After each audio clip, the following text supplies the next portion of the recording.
Hello family history writers, welcome to Storylines, our weekly video writing lesson.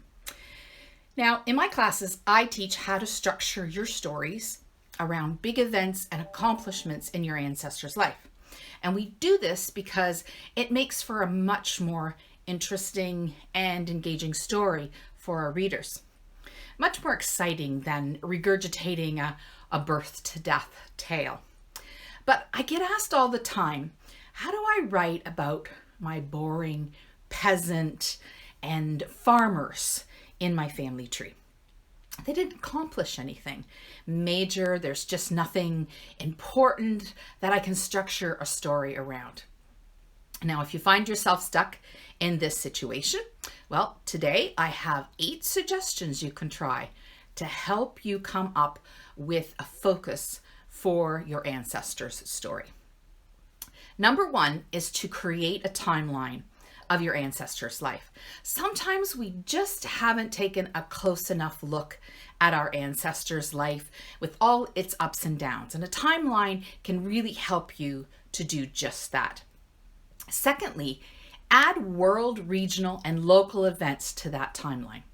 How did these events affect your ancestor? Did a major storm come through and threaten their crop and their livelihood for that winter? How did the wars affect your ancestors' livelihood? Depression, recessions, weather, social prejudices, and laws.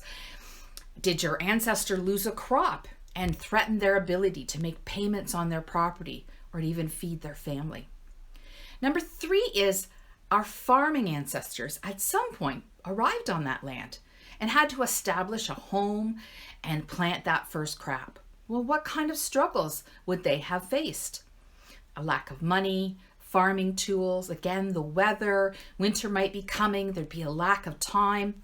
You can base your story around how they dealt with these items and overcame these struggles. Number 4 is look at your ancestors' achievements. Now, before it was an achievement, it was a want. So for example, they may have wanted land, a peasant may have wanted land, your ancestor may have wanted more land or to clear more of their land, to add new crops. How did your ancestor confront and deal with these challenges? Number 5 is sometimes just focusing on the daily struggles of your ancestor's life can be enough. With a little social history research, you can acquire a list of the daily ins and outs of your ancestors' lives. What kind of struggles would they have faced, either as a peasant or as a farmer? Putting food on the table is the most basic. So focus on 1 or 2 of these and how your ancestor dealt with these problems day in and day out. Number 6 is to write out a list of things your ancestor wanted. Did they want more land? They want to modernize their farm? Did they want to move from being a peasant to a landowner? Okay, and then how did they accomplish that? Now, number 7 was, is there something your ancestor was inexperienced at and that they had to learn how to do in order to move themselves and their family forward? And then finally, number 8 is write out a list of things your ancestor loved or took for granted. Do any of them get taken away? A spouse, a child, land, money, freedom. Show how your ancestor dealt with this loss, whether that means finding a way to get it back or coming to terms with the fact that it's gone.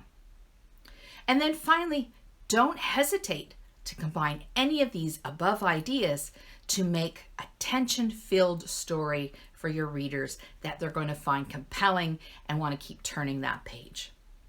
So thank you for joining me this week for Storylines, and I'll see you next week right here.